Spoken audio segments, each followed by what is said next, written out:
കഴിഞ്ഞ ദിവസം നമ്മൾ ഉത്തരഗുരുവായൂരപ്പൻ അമ്പലത്തിൽ പോയല്ലോ. അപ്പോൾ അതിൻ്റെ അടുത്തൊരു മലയാളി കടയുണ്ട്. അവിടെ നിന്ന് നമ്മൾ കുറച്ച് നേന്ത്രക്കായും അതേപോലെ തന്നെ കൊള്ളിയും വാങ്ങിയിട്ടോ. നേന്ത്രപ്പഴം വാങ്ങാനാണ് പോയത്, പക്ഷേ അവിടെ നേന്ത്രപ്പഴം ഉണ്ടായിരുന്നില്ല കേട്ടോ. അപ്പോൾ പിന്നെ നേന്ത്രക്കായ മേടിച്ചു.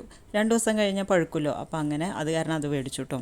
നമുക്ക് നേന്ത്രപ്പഴം അതേപോലെ തന്നെ കൊള്ളിയും അങ്ങനെയുള്ള നാട്ടിലെ സാധനങ്ങളൊക്കെ കിട്ടണമെന്ന് വെച്ചാൽ നമുക്ക് ഒന്നില്ലെങ്കിൽ അമ്പലത്തിൻ്റെ അടുത്ത് പോകണം, അല്ലാന്ന് വെച്ചാൽ നമുക്ക് INA മാർക്കറ്റിൽ പോകണം കേട്ടോ.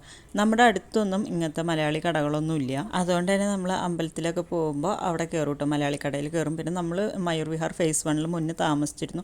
അപ്പോൾ ആ ചേച്ചിയായിട്ട് നല്ല കമ്പനിയാണ് കേട്ടോ. അപ്പോൾ അത് കാരണം നമ്മൾ എന്തായാലും അവിടെ പോകാറുണ്ട്, എന്തെങ്കിലുമൊക്കെ വാങ്ങാനായിട്ട് പോകാറുണ്ട് കേട്ടോ. കൊള്ളി കണ്ടപ്പോൾ പിന്നെ ഏട്ടന് വേഗം അത് മെഴുക്ക് വരട്ടിയാക്കിയിട്ട് കട്ടൻ ചായയും കൂട്ടി കഴിക്കണം എന്ന് പറഞ്ഞു കേട്ടോ. അപ്പോൾ പിന്നെ നമ്മൾ വേഗം അതാക്കി. ഞാനും ഇവിടെ ഉപയോഗിച്ചിട്ടുള്ള മുളക് പൊടിയാണ് കേട്ടോ. ശരിക്കും അതിൻ്റെ ഒരു ടേസ്റ്റ് വരണമെന്ന് വെച്ചാൽ നമ്മൾ ചതച്ച മുളകുണ്ടല്ലോ അത് ഇടണം കേട്ടോ. അപ്പോൾ നല്ല ടേസ്റ്റാണ് കേട്ടോ. നമ്മുടെ ഇപ്പോൾ അതില്ലാത്തതുകൊണ്ട് ഞാൻ തൽക്കാലം മുളക് പൊടിയൊക്കെ ആക്കി സംഭവമൊക്കെ സെറ്റാക്കി കേട്ടോ. അങ്ങനെ ഞങ്ങൾ കഴിച്ചു. താനൂനും അതേപോലെ തന്നെ കൊള്ളിയും ചക്കയും ഒക്കെ ഇഷ്ടമാണ് കേട്ടോ. അപ്പോൾ അത് അവളും കഴിച്ചു കുറച്ച്, പിന്നെ ബാക്കിയുള്ളത് ഞങ്ങളും കഴിച്ചു കേട്ടോ.